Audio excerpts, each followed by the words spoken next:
Good afternoon, we are Group 9. The topic of the reading sharing is the hiring decisions. Here's the agenda. We will first talk about the hiring process, then followed by the analysis of the tests used in the selections process. Human capital is an important resource in an organization, and the first step to ensure quality of human capital is through hiring. There are 4 hiring processes in total, including recruiting candidates, interviewing, evaluating candidates, and finally making decision and offer. For recruiting candidates, gaining access to qualified candidates is critical to the success of hiring. But first, we need to create a pool of qualified applicants by sending the recruiting message through various channels such as recruiting agency, the internet, and so on.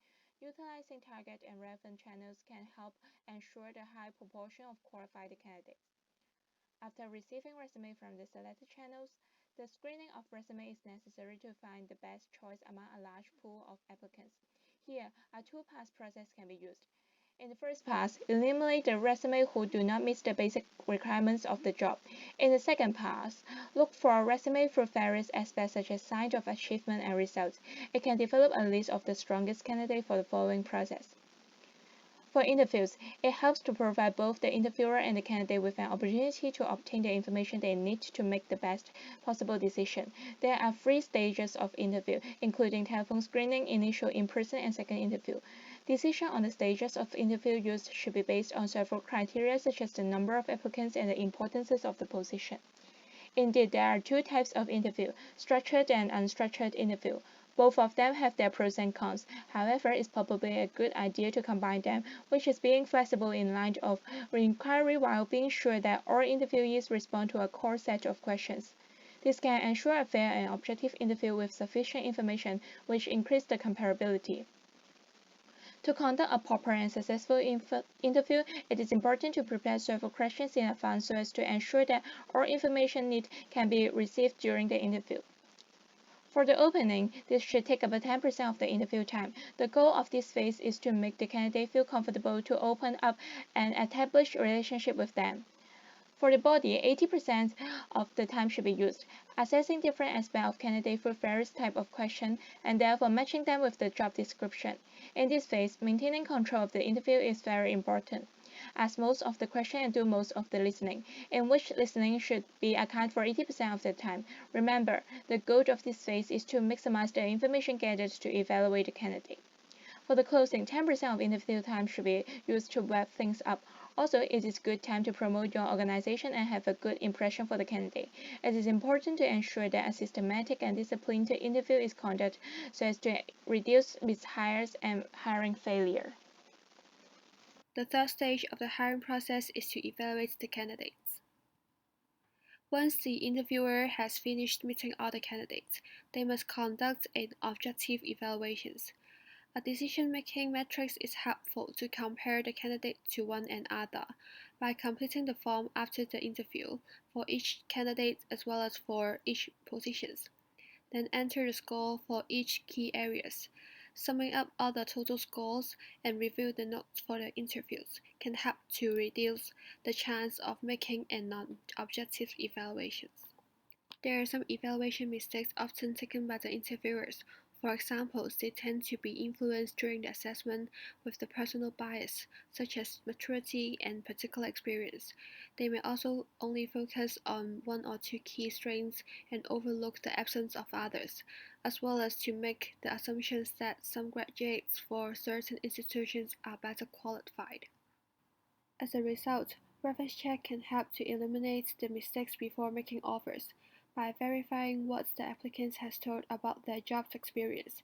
Also can learn about their successes, failures, strengths, and weaknesses. Moreover, it can also assure the hiring company that the job candidate has truthfully represented his positions, work experience, and accomplishments. There are some tips for managers or recruiters to do the reference check, such as conducting the reference check by telephones that can tend to get back more response. Also, to take a time to build a rapport with the reference that can help him or her to make comfortable with sharing more information with you. Also, to avoid asking fake questions. These are some useful ways to help to get back more information for the future decision making. After recruiting the candidates, conducting the interviews with them, as well as to evaluate their performance, recruiters might already have enough information with the previous stage. They can finally make a fair and objective hiring decisions for the particular role. Next would be the consequences of inappropriate hiring process. Study shows that there is different new hire failure rates across different job levels. It is inevitable for having inappropriate judgment during hiring process, but how will the enterprise react? When enterprise hire disqualified employees, they usually have two methods to alleviate the problem. The first one would be retraining. Enterprise will provide on-the-job training to those employees, equip them with task-fulfilling abilities. Second, it will be amending the hiring process. Companies will re-evaluate their hiring process, for instance, double-checking if there any essential KSAOs has been omitted or tested mistakenly. But how companies decide which methods to use? For scenario 1, cost of retraining staff is higher than the cost of refining the hiring system. For example, a disqualified accounting officer's required accounting-related knowledge enhancement, which should not be trained in the workforce, and lots of administrative trainings are provided at the beginning of work. Besides, there might be no flexible resources like a mentor to assist and provide trainings all the time to the employee. There would be a higher willingness for the companies to evaluate their hiring process to find out whether they have omitted any accounting certificates or related KSAOs, then proceed a replacement on the position. For scenario 2, if the cost of refining the hiring system is higher than the cost of retraining, the organization will have a tendency to prefer providing on-the-job training to the employee instead. Besides the dominant choices mentioned, sometimes the company should consider the severity of job misconduct. When the repercussions of an error are relatively severe, which may easily leading to death, injuries, or widespread property damage, for example, jobs like pilots, chemists, it is not likely for the company to provide on-the-job training for disqualified employees. However, entry-level jobs which may mostly trigger minor errors are allowed to have on-the-job trainings to improve work abilities. When organizations identify the constructs to be measured, they should determine the best assessment to examine them. Test users should consider these measurement alternatives against the following criteria. Timing means how quickly can managers arrange the test. As most organizations are lacking current selection program and would like to generate a new one quickly, therefore the off-the-shelf tests are likely to be employed by the organization with the immediate need for as it can be quickly validated via generalizability study or content-oriented validity strategy.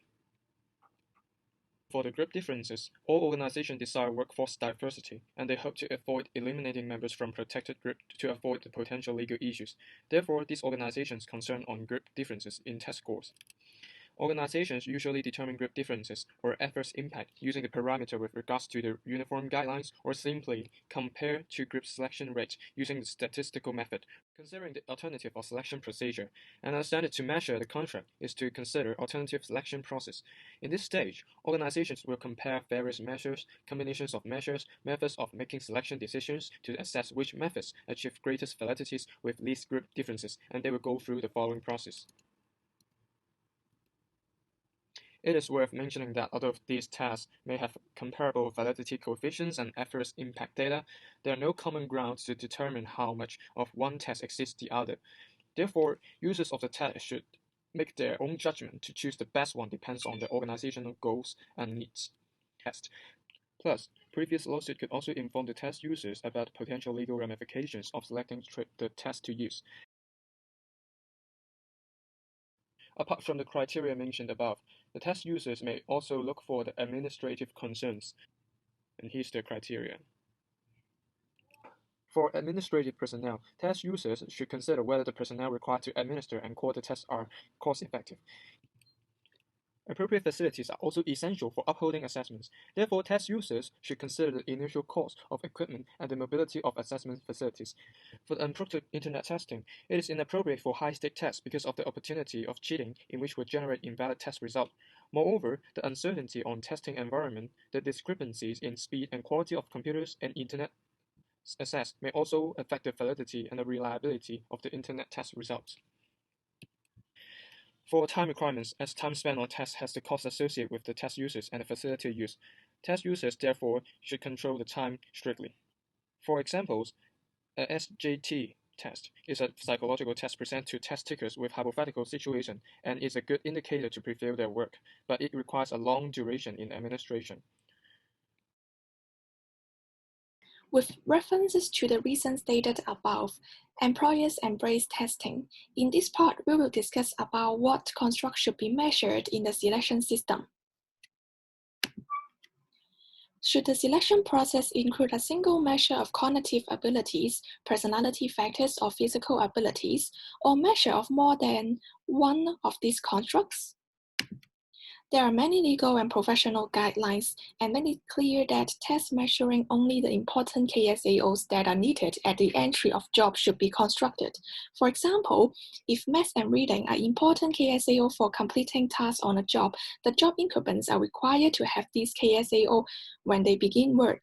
However, for example, a math test administered on a computer might not be appropriate if the job does not require the use of computer. If a computer test is used, the test administration should begin a tutorial of computer function that makes the candidates have sufficient knowledge of taking the task.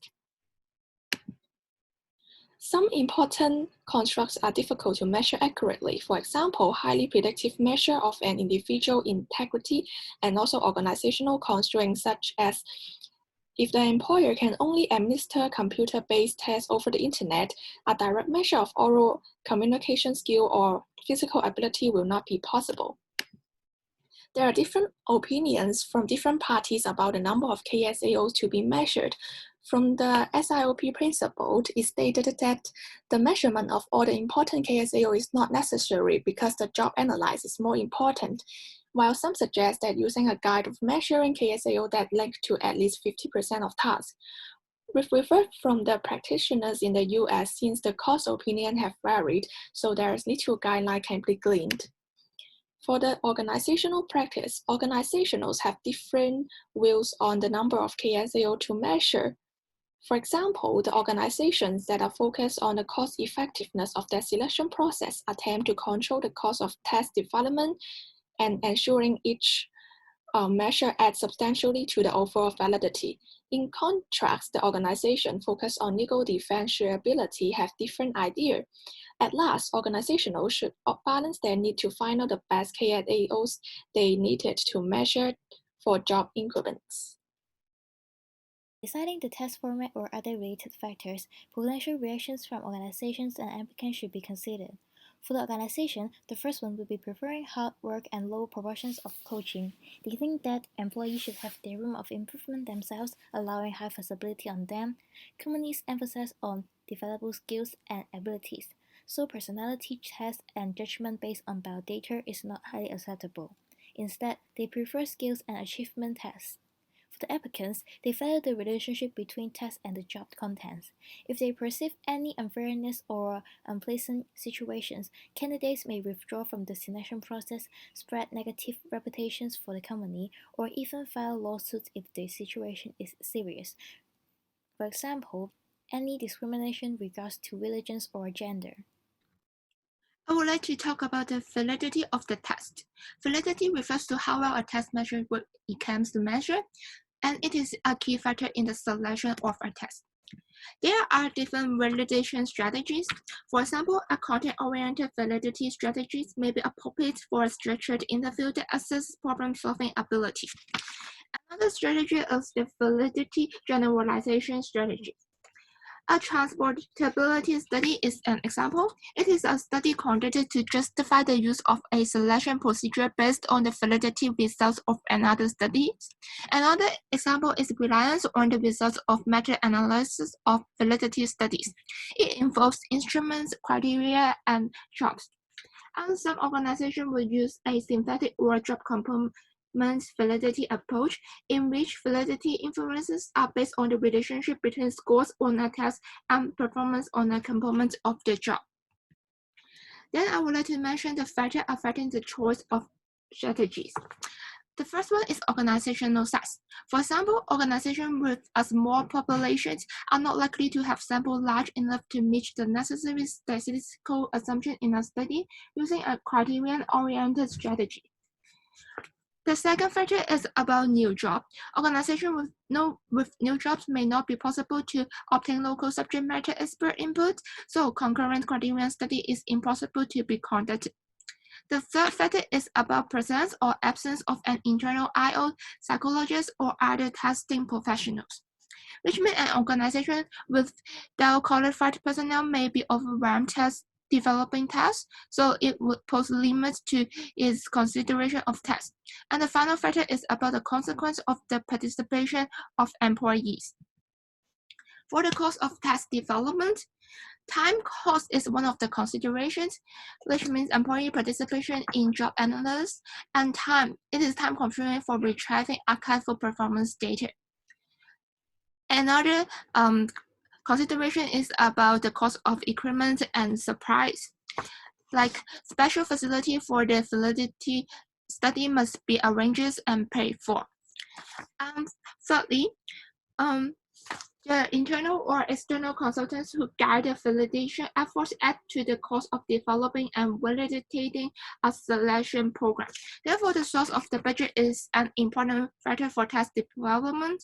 For example, if an organization with limited budget, so it will select tools that are commercially available, less costly to develop, or less costly to validate.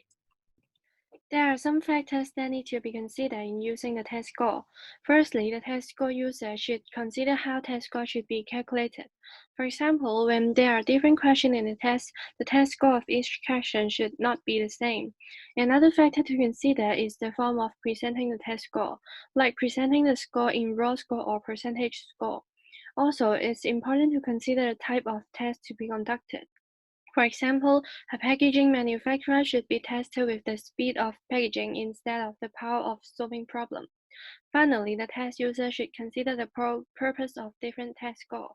For example, giving a number of correctness in the test can determine the ability of some knowledge of a candidate, but not its personality. The test user should also consider to use the test score individually or not. The multi-hurdle approach means that to use the score individually, applicants must pass each step in the selection process so as to process to another step of the interview. A common usage of this selection process is to hire a management trainee. For compensatory approach, it's a combined test score. Applicants have to complete the whole selection process and add up all the score in each stages to determine their final result.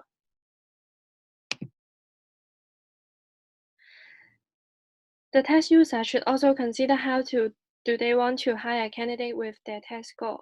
One of the strategies is the top-down selection. It means that the candidate scores are ranked from the highest to the lowest and the organization will select from the top candidates and select down the list. This method works the best for the tests that occur not frequently and the employee in the organization are drawn from the qualified applicants. Another common strategy is the practice of setting a cutoff score. A cutoff score involves setting a passing score where candidates above this score are labeled as passing the test, while those below the score are labeled as fail. Since all the passing candidates are treated equally, it's hard to determine the difference between one another. Banding is also a strategy in defining the test score. It involves creating a range of test scores, which candidates are treated as being the same in the same range. This is similar to grouping the score into grades at school. For example, a score between 90% and 100% is considered as an A and etc. Among these strategies, the top-down selection is the best as it can truly display how candidates perform individually in the test.